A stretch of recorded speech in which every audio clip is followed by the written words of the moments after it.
Welcome to வானவில் வனதி சமையல். இன்றைக்கி நம்ம பார்க்க போகிறது VVS ஸ்டைலின் ஃப்ரைட் ரைஸ்.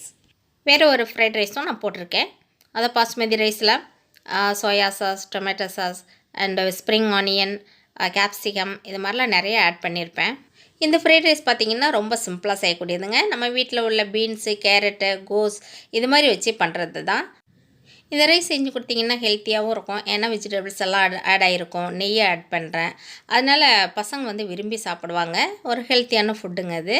குழந்தைங்க மாதிரியே நீங்களும் இந்த சாப்பாடை சாப்பிடுங்கன்னு சொல்லிவிட்டு அடம் பிடிக்காதீங்க. அவங்களுக்கு விரும்பிய உணவை நீங்கள் செஞ்சு கொடுங்க. அவங்களுக்கு அந்த உணவு பிடிச்சிருந்தா சூப்பராக சாப்பிட்டு வருவாங்க. ஹாய் கைஸ், நம்ம சேனலுக்கு நீங்கள் சப்ஸ்கிரைப் பண்ணலன்னா சப்ஸ்கிரைப் பண்ணிக்கிறேங்க. பெல் பட்டனை ப்ரெஸ் பண்ணி ஆல் கொடுங்க. நான் போடுற வீடியோ உங்களுக்கு உடனே வருங்க. நாவிற்கு சுவை மட்டும் இல்லைங்க, காதுக்கும் இனிமையான பாடல்களும் வருது. உங்களுக்கு தேவையான பியூட்டி டிப்ஸும் இந்த வீடியோவில் நான் சொல்கிறேன். மறந்துடாதீங்க, கமெண்ட் பண்ணுங்கள், லைக் பண்ணுங்கள். ஓகே, வாங்க இது எப்படி செய்கிறதுன்னு பார்க்கலாமா? ஆயில் ஹீட் ஆனதும் 2 டீஸ்பூன் இஞ்சி பூண்டு பேஸ்ட் போட்டுக்கலாங்க. இது நீங்கள் 2.5 டீஸ்பூன் கூட போடலாம்.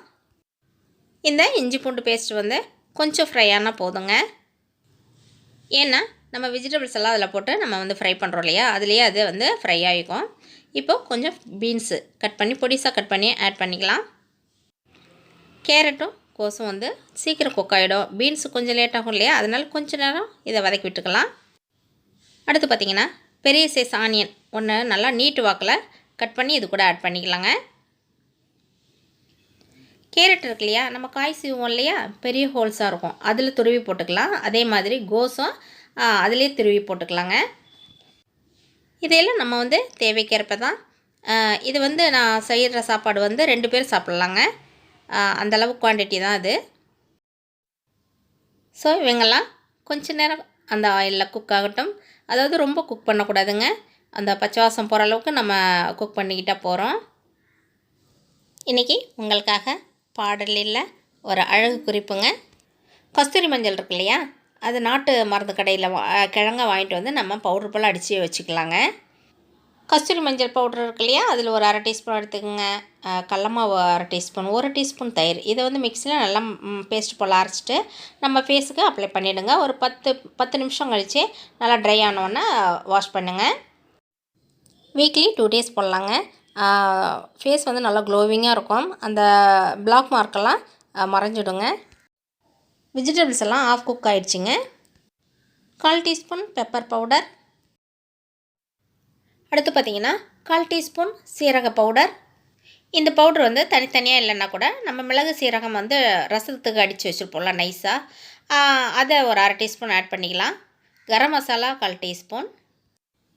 பிரியாணி பவுடர் இருக்கு இல்லையா, அதில் ஒரு 1/4 டீஸ்பூன் ஆட் பண்ணிக்கிறேங்க. போட்டால் கொஞ்சம் டேஸ்டியாக இருக்கும், இல்லைன்னா விட்டுறலாம். ஃப்ரைட் ரைஸ் பவுடர் இருக்கு இல்லையா, அதில் ஒரு 1/4 டீஸ்பூன் ஆட் பண்ணிக்கிறேங்க. இந்த ஃப்ரைட் ரைஸ் பவுடர் இருந்தால் போடுங்க. இது கொஞ்சம் போட்டால் கொஞ்சம் டேஸ்டியாக இருக்கும், அவ்வளோதான். காரம் வேணும்னா ஒரு 1/4 டீஸ்பூன் மிளகாய்த்தூள் போடுங்க, அப்படி இல்லைன்னா விட்டுறலாம். 1/4 டீஸ்பூன் சர்க்கரை, 1/4 டீஸ்பூன் டொமேட்டோ சாஸ்.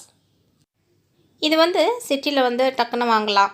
கிராமத்து சைடெல்லாம் கொஞ்சம் வாங்க முடியாது இல்லையா, அதனால் சுகர் மட்டும் போட்டால் போகிறோங்க. இந்த மசாலாவெல்லாம் தேவைக்கேற்ப உப்பு ஆட் பண்ணிவிட்டு நல்லா மிக்ஸ் பண்ணி விடுங்க. அந்த மசாலா பச்சை வாசம் போகிற அளவுக்கு மிக்ஸ் பண்ணிக்கலாங்க. புளிப்பு சுவைக்காக லெமன் கொஞ்சம் பிழிஞ்சு விட்டுக்கலாங்க. அரை மூடியில் கொஞ்சமாக பிழிஞ்சு விட்டுக்கிறோங்க, அது போகிறோம். மசாலாவோட அந்த பச்சை வாசம்லாம் போயிடுச்சு பாருங்கள். இப்போ நம்ம ரைஸ் அது கூட ஆட் பண்ணிடலாம். ரைஸ் பார்த்திங்கன்னா நீங்கள் வீட்டில் வடிக்கிற சாப்பாடு இல்லைன்னா பாசுமதி ரைஸ் எதுனாலும் எடுத்துக்கலாங்க. ஆனால் நல்லா வடிச்சிட்டு ஆற வச்சுட்டு நல்லா உதிரியாக இருக்கணும், அப்போ தான் நம்ம இந்த சாப்பாடுக்கு நல்லாயிருக்கும். இப்போ கொஞ்சம் கொஞ்சமாக ஆட் பண்ணி அதை மிக்ஸ் பண்ணிக்கலாங்க. ஒயிட் சாதம் தெரியாத அளவுக்கு நல்லா மிக்ஸ் பண்ணிக்கலாம். நல்லா மிக்ஸ் பண்ண பிறகு ஈவன் பண்ணிவிட்டு நம்ம 2 டீஸ்பூன் நெய் போட்டுக்கலாங்க. இது போட்டிங்கன்னா நல்லா ஃப்ளேவரும் நல்லாயிருக்கும், சாப்பிட டேஸ்டியாகவும் இருக்கும். அடுத்து பார்த்திங்கன்னா கொத்தமல்லி இலைகள் இருக்கு இல்லையா, பொடியாக கட் பண்ணி அது மேலே தூவி விட்டுறலாம். அடுத்து இதையெல்லாம் நல்லா மிக்ஸ் பண்ணிக்கிறேங்க. அருமையான VVS style fried rice ready ஆகிடுச்சிங்க. இது போல் நீங்களும் ட்ரை பண்ணி பாருங்கள். மறந்துடாதீங்க, கமெண்ட் பண்ணுங்கள், லைக் பண்ணுங்கள். இந்த மாதிரி பசங்களுக்கு செஞ்சு கொடுங்க, விரும்பி சாப்பிடுவாங்க. நீங்கன்னா பாருங்களேன், செஞ்சு கொடுத்து பாருங்கள், விரும்பி சாப்பிடுவாங்க. ஓகே, இந்த வீடியோ உங்களுக்கு பிடிச்சிருந்தா லைக் பண்ணுங்கள், ஷேர் பண்ணுங்கள், கமெண்ட் பண்ணுங்கள், சப்ஸ்கிரைப் பண்ணுங்கள். மறந்துடாமல் பெல் பட்டனை ப்ரெஸ் பண்ணுங்கள். தேங்க்யூ.